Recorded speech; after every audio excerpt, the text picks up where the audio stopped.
Hindi ko kayo nakabayad. Oh, nadagdagan pa utang nyo. Di ba? Ganyan ka walang yaya ng mga bugok na yan. May nag-comment sa akin. Nasa sitwasyon din po na maraming ola. Kahapon, mahigit 10 sa contacts ko, nag-send silang message. Pero hindi naman kasama as reference. Naka-temporary deact na FB ko. Sobra sila maningil. Namamahiya talaga. Ayan, napakaganda ho nitong comment po ninyo, no? Pero bago ho ito sagutin, imbitahan ko ho muna sana kayo na pakisuportahan po yung aking mga social media accounts sa YouTube, Facebook, and TikTok. Okay. Ganito po yan, no? Nabanggit niyo ho kasi na marami na rin kayong mga ola, no? Alam niyo ho ba bakit ayaw tumigil sa pangharas niyan, pananakot, tsaka pamamahiya? Ito ho yan. Kasi ho, ang tapal system ho kasi sa kanila, negosyo yan. Okay? Bakit ko nasabi na negosyo? Kung matatandaan nyo po, yung isang na-revoke, no, recently, ilan ho ang ola nun? 7. Diba? So, ang gagawin nila, tatakutin ka, pe-pressuring ka, lahat ng pananakot gagawin niya mga yan. Lahat ng kawalang yan. Kagaya yung sinabi nyo, pati contacts nyo, kahit hindi reference yan, tatawagan, may message. Talaga napakawalang yaman ningil. Diba? Kasi ho, para sa kanila, no, pagka nasira na nila yung isipan, syempre, makakagawa ka ngayon ng hindi maganda. No? Yung labag sa iyong kalooban. So, mangungutang ka na naman sa mga ola. Magkakapatid yung mga yan. Oh, di ba? So, negosyo sa kanila yan. Di ba? Pansinin nyo. Manghihiram kayo sa isang ola. Okay. Let's say, 5,000 pesos. Oh, for the sake of argument, let's say, ibabalik nyo 7,000 pesos. Ngayon, para mabayaran nyo yung 7,000 pesos, ilang ola ho ang kailangan ninyong hiraman? Diba? 3. Instead na isa lang, magiging 3. Mababayaran mo isa, pero kapalit nun 3. Para lang wag ka nang maharas. Kasi, tinakot ka, pinahiya ka, hinaras ka. So ngayon, ang gagawin mo, kasi natatakot ka na nape-pressure ka na di ba? Niririndi ka na nila Nagkakaroon ka na ng anxiety tsaka depression So para ikaw ngayon, makabayad, gagawin mo ngayon, ka ngayon, magtatapal system ka, negosyo nila yan di ba? Saan ka manghihiram? Sa kapatid din nila. Nawalan ka ba ng utang? Hindi. Naknantiting ng mga yan. Puro kawalang yan ng alam yan. Pag-isipan nyo humaigi, di ba? Hindi ko kayo nakabayad. Nadagdagan pa utang nyo. Di ba? Ganyan ka walang yaya ng mga bugok na yan. Kaya nga lagi kong sinasabi sa inyo, huwag nyo tangkiligin Di ba? Pansinin nyo di ba? Nag-iisa lang ho yung ola nyo. For example, wala kayong kaalam-alam sa mga ola. Nanghiram kayo ngayon. Dumating ho yung due date nyo, 7 araw. Diba? Pe-pressure na kayo. Actually, 6 days pa lang 5 days pa lang diba? Tatawagan na kayo, pipilitin na kayo magbayad. Bubuligligin na kayo niyan. Pag hindi kayo ngayon nakabayad, may message ka na, tatawagan ka na, talagang iyaharas ka. Hindi lang yun, pati mga contacts mo na hindi naman references, di ba? Ganun ang gagawin nila. Pati yun, sisingilin. Di ba kagaguhan? Nakaganyan ka walang yaya mga yan. Ikaw ngayon, syempre, mape-pressure. Sino ba naman hindi mape-pressure dun? Lalo kung walang alam sa pangungutang. Lalo kung first time pa lang nang hiram. Di ba? Mape-pressure ka ngayon. Ano gagawin mo? Manghihiram ka ngayon. Kasi magsasuggest yan, mga bugok na yan manghiram na lang kayo sa ganito, ganyan. Di ba? Makakapanghiram kayo ngayon. Instead na isa lang yung ola ninyo, sa gustuhan nyo mabayaran, manghihiram kayo ngayon sa 3 para babayaran yung isa. Instead na isa, 3 na ngayon yung ola nyo. Puro kapatid niya rin yun. Sa tingin nyo nakabayad na kayo sa utang? Hindi ginisa kayo sa sarili nyong mantika. Di ba? Ganyan kagago yung mga yan. Mariosep. Negosyo sa kanila ho yan, tapal system na yan. Kaya wag niyo hong babalakin na na magtapal system. Kung kayo ho nakahiram na dyan, no? At hinaharas kayo, tinatakot kayo, no? Pinapahiya kayo, hayaan niyo sila.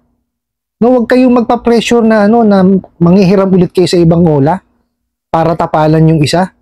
O para matapalan mo yung isa, kailangan mo ng 3. Oh, di ba sakit sa ulo nun? Oh, yung ito, isa lang ang na-memorable sa'yo, isa lang ang nangungulit, ang haharas, saka namamahiya. Oh. Eh, pagka ito 3 na mamamahiya sa'yo, 3 na mga haras sa'yo. Oh. Di ba? Huwag niyo anuhin, pag-isipan niyo maigi. Ano gusto niyo? Isa ho bumubiliglig sa inyo o 3? Di ba? Eh, ganun din naman mangyayari niyan eh. Bibiruin niyo ha. Tatapalan nyo tong isa. O, di ba? Natapalan nyo, natapos nyo. Well and good.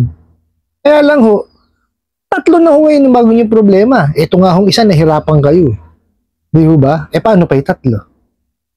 Di ba? Lagi ho nating pag-iisipan yung ating gagawin, lalo dyan sa mga bugok na online lending apps na yan. Di ba? Negosyo ho nila yan. Pansinin nyo ho. Negosyo ho nila yan. Yan tapal system. Eh, dyan lang ho nagsimula yan eh. Oh. Di ba? Saan kayo nakakita? Oh. Talagang puro kawalang yan ang gagawin. Biruin nyo, walang kinalaman. Oh, yung contacts nyo ho. Oh. Tatawagan, sasabihin, reference. Saan kayo nakakita ng ganun? Ang reference ho, tinatawagan yan. No? May mga katanungan yan tungkol dun sa nanghihiram. Oh. Paano kung naging reference kung hindi naman natawagan? Di ba? Ganito gawin nyo, pakikausap nyo yung mga nasa contact details ninyo na tapatin nyo na nakahiram kayo kanyo kasi nga nagipit kayo, no? Eh hindi nyo naman alam na ganyan pala magtrabaho yung mga bugok na online lending apps na yan. Mga abusado na yan. Sabihin nyo na lang ho na kung sinasabi na reference, paano na kamo naging reference, hindi nyo naman kamo ko tinawagan. Sabihin nyo ganun. Oh. Sabihin nyo, pagka kayo kamo tumawag pa ulit, no? Sabihan nyo yung mga nasa contact reference, sabihan nyo ho sila na pagka tumawag sa kanila o nag-message, i-complain nila kamo, no? Sa SEC tsaka sa National Privacy Commission. Oh. Kasi yung ninakaw doon sa contacts nyo eh. Oh. Ang kaso niyan, no? Doon sa National Privacy Commission kasi yung privacy nyo na-breach eh. Di ba? Nakita nyo kawalang yan. So, kasi hinanghingi ng permission, no? Kasi pag hindi nyo naman binigyan, hindi naman matutuloy yung nyo, yung application nyo. Ganyan kawalang yaya mga yan. Nakita nyo? Wala kayong pupunta ang iba eh. Pag hindi nyo binigyan, hindi kayo makakapanghiram. Pag binigyan nyo naman, nanakawan naman kayo. O di ba? Gaano kawalang yan mga bugok na yan. No? Kaya ako busit na guys sa mga yan. Tinatrap kayo eh. Oh, di ba? Tsaka ho kayo, no, ang gawin niyo ho lagi is magbasa ho kayo ng mga comments sa kanila. Yung mga rating, ano ba tawag doon? Yung mga rating sa kanila. Basahin niyo ho yun. No? Kasi may mga naman ho yun eh. No, nagbibigay naman sila ng comment eh. Kung ano ho yung na-experience ng mga nakahiram ho sa kanila. At ang pinaka-importante po niyan, basahin nyo ho muna yung terms and condition. Ano po? Kasi napakasisinungaling ho niyang mga yan. Pag nakita niya nag-advertise, kulang na lang ho santo ah. Sasabihin, mababa interest, no? Walang harassment, SEC registered, puro mga bugok. Sasabihin, ano pa? Ang terms hanggang 180 days. Pagputok ng bola, 7 araw. Di ba? Biruin mo, sa pagdating ng 7 araw, babayaran mo is 90% nung hiniram mo. Tapos yung succeeding, babayaran mo hanggang 180 days. Tama ba yun? Hindi ko malaman kung anong klaseng computation ng amortization ng ginawa dun eh. Di ba? Hindi ko malaman kung anong klaseng computation, Mariose. Pare-parehas naman na tinuturo na mathematics sa atin. Bakit ganun kayo mag-compute? Pag sinabing amortization, equal portions yan. Amortization nga eh. Saka nakakita Ang utang mo 5,000. Sa ikapitong araw, kailangan bayaran mo 4,500. Yung natirang 500, hahatiin yun hanggang matapos yung yung 180 days. Oh, saan ka nakakita ng ganun? Diba? Pag sinabing amortization, equal yun, buwan-buwan. Hanggang sa matapos mo. Mga bobo kayo. Oh. Tapos yan pa, ginawa nyo pang negosyo yung papal system. Pe-pressurein nyo ng pe-pressurein yung mga kliyente nyo. Di ba? Pagagalitan nyo, mumurahin ninyo. O, papahiya nyo. O, para mapilitan yung mga kliyente ninyo na manghiram na naman doon sa mga kapatid yung mga online lending apps. O negosyo nyo yun eh. Puro kayo kabugukan. Doon ho sa nag-comment, payo ko sa inyo, well, hindi ho silang intindi dahil wala naman ho ibang magagawa yung mga yan. Pag ipunan nyo ho, bayaran nyo ho one time. Pagka nabayaran nyo na ho siya, magpalit na ho kayo SIM card. Pero bago nyo ho isaksak yung bago nyo SIM card, dun sa sa telepono po ninyo, linisin nyo ho muna. Okay? Kagaya mo may nag-comment, i-clear cache daw ho. Clear nyo yung cache, tanggalan nyo ng permission, pero pinakamaganda nga ho, sabi nung IT namin, is i-reformat. I-reformat nyo yung telepono ninyo. Wag nyo na hong pansin, wag nyo na hong intindihin yung mga nandun na mga mga let's say details na nasa telepono ninyo. Mas importante sa inyo? Yung mental health po ninyo o yung detalye nyo sa telepono? Di ba? Mas importante yung mental health. Huwag nyo hong intindihin yung mga laman ng telepono ninyo. Kayo lang din ho mabubuliglig. Pagkano, tsaka nyo saksak. Tapos, kagaya ho nung sinabi nyo rito is naka-temporary deactivate na FB nyo. Okay po, maganda ho yan. Para hindi ho kayo mabuliglig yung mga yan. Pero bayaran nyo po siya. Pag ipunan, bayaran. Yun ho. Tapos, i-complain nyo ho sila. Ayan po, fa-flash ko po yan sa sa screen. Yan po yung mga sangay ng gobyerno, na po pwede ho kayo mag-complain. Kagaya ho sa inyo, tinatawagan yung mga contacts, sinasabi, mga reference, sa National Privacy Commission ho kayo mag-complain. Hingan nyo ho sila ng mga screenshots, nung mga pinapadala sa kanilang mensahe, tapos yun ho padala nyo sa NPC.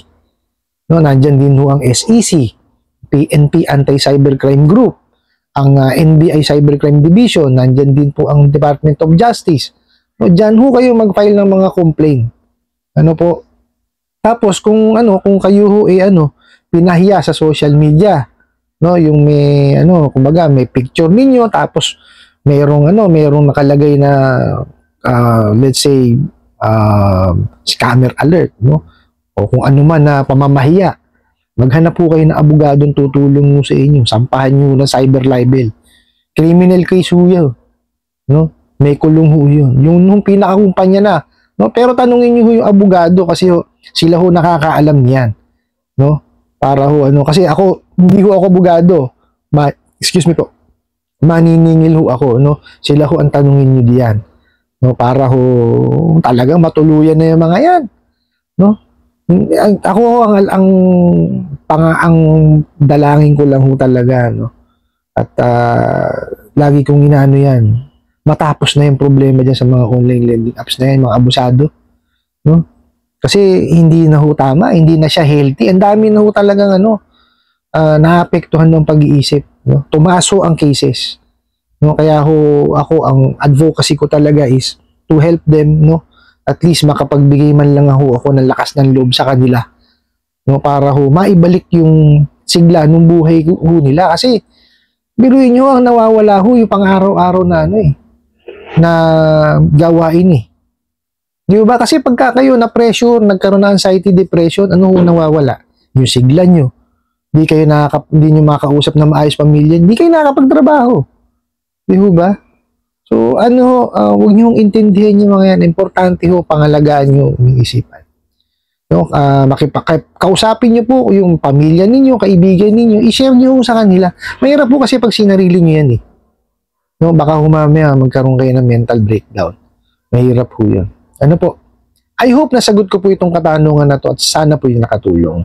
Maraming salamat po sa inyong walang sawang pagsuporta at panonood sa aking mga videos. Maraming salamat po sa inyong pag-like, pag-share, pag-comment, at pagtatanong. And kunin ko na rin po itong opportunity na to na imbitahan po kayo na pakisuportahan po sana yung aking mga social media accounts sa YouTube, Facebook, and TikTok. Hanggang sa muli po. Yun lang.